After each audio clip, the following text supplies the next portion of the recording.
Oh, hello, here we are again, back in John's shed. Sorry about the little interlude.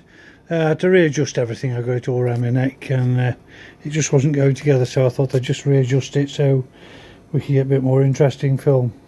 Right, I've just took my camera off the tripod, looking straight down on the engine, as you can probably make out now.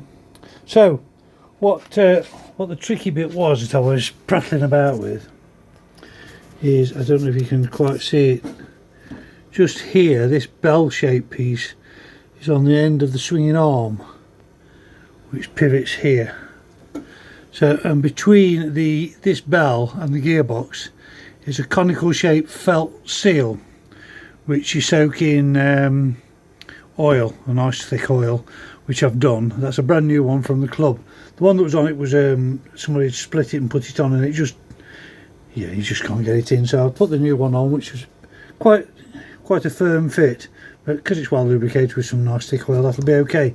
So the next little problem was, that is one of the engine mounting bolts. It's got a sister one just the other side of where that clutch is. I don't know if you can see my finger there. There's one there and there's two below.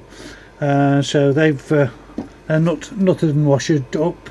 I've just nipped them up tight, so that pulls all that transmission together.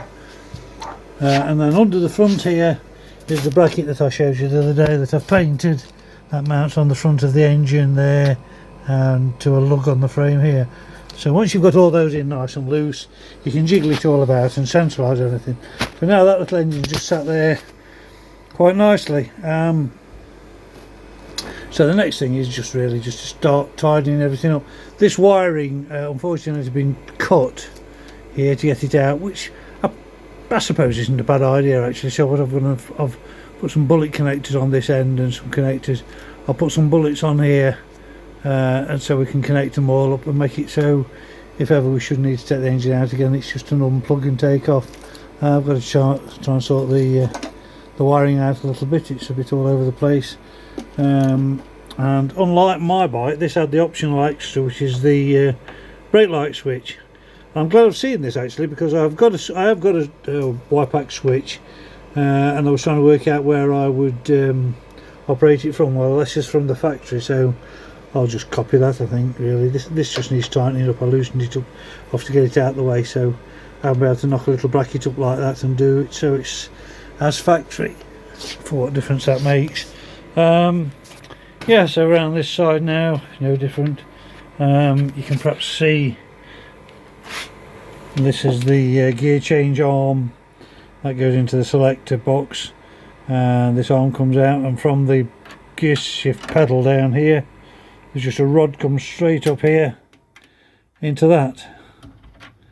I threatened to make one of these adjustable so I can get that gear pedal just nicely where my toes sit, because I don't like having to take my foot on and off to change up and down. I like it exactly where it should be, so I may just get a couple of little rose joint ended or something of the sort.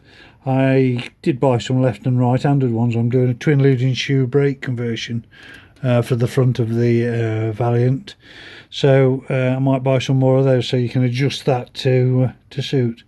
That's the infamous kickstart pedal, and that is the bracket that sticks out, that when the kickstart comes down it hits that rather than go too far and overstroke, and then we're into a world of pain. So yeah, that's the engine breather pipe, which I'll do. Nice to see it back in there. There's its sister just here. Look. Hello. Yeah. These are later editions. I cut these little filters down so they just fit in there nicely. So that's. I'm going to put the original carbs back on this because I've got a pair that came with it, and we'll go from there. I'll make a bracket to sit on top of the engine here, as I did with my other one, and mount the twin lead ignition coil, which I've got here. So I'll mount this up top here, and that'll be hidden underneath the cowling when I put it on. So a pretty little thing, isn't it? You will notice a difference, of course, when I build it up. on the front of this engine it'll have the box section, like a top hat cover over the electrics and the contact breakers. On the other Valiant over here, the modification, because I put a crank out of a much later LE, the modified one, the same as the Valiant, it just happened to have that type of electrics on, which is a Lucas alternator, which is 12 volt and a higher output than the original Y-Pack one. So that dome is unusual to this bike. I don't think I've seen another one with a 12 volt Y-Pack system in. It works very well, it charges well, I can ride all day with the headlight on, and the battery's always fully charged. Modern regulator rectifier in it, and it just dumps any excess. So it's nice to see two little engines side by side. So I just, as you can see, I give it a little clean up before I popped it in. Nothing posh, quite straightforward enough to clean. So there you are, that's the Valiant engine back in its rightful place. I have dogged it into gear and turned the back wheel to make sure my drive shaft's coupled up, which it is.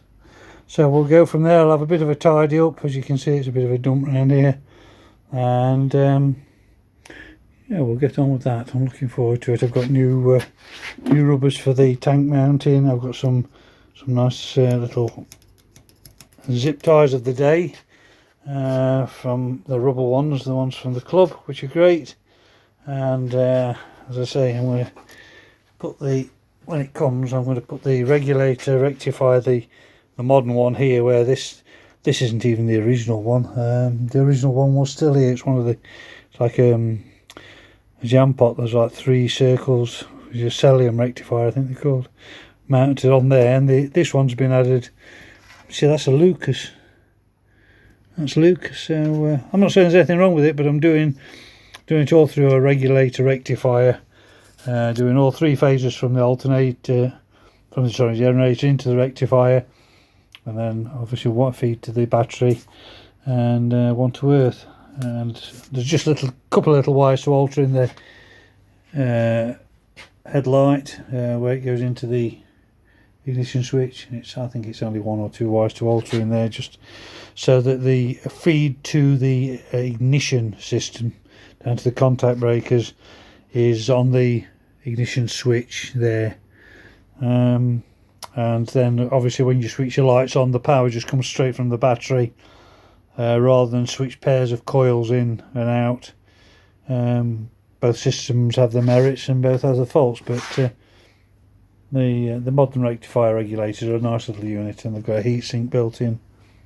Okay, well that's that's all from what's happening in John's shed just for now. I'm going to go have my tea, and my stomach's grumbling, so I'll speak to you soon. And please don't forget to subscribe and like, and we'll get this little girl running, and that'll be a nice exciting kick-starting episode, won't it? My very good friend Ben always says to me I'm a jammer yet, because my bikes pretty well always start the first couple of kicks or pushes of buttons. I'm very lucky, really. It's nothing I'm clever at doing. I'm just jammy, I suppose. The CX500, that surprised me, because the first time I pushed the button on that, it actually fired up instantly, which caught me by surprise. There's a video on that as well if you wish to have a look. Right, okay, that's enough of me waffling on. So good night, and we'll see you soon. Bye bye.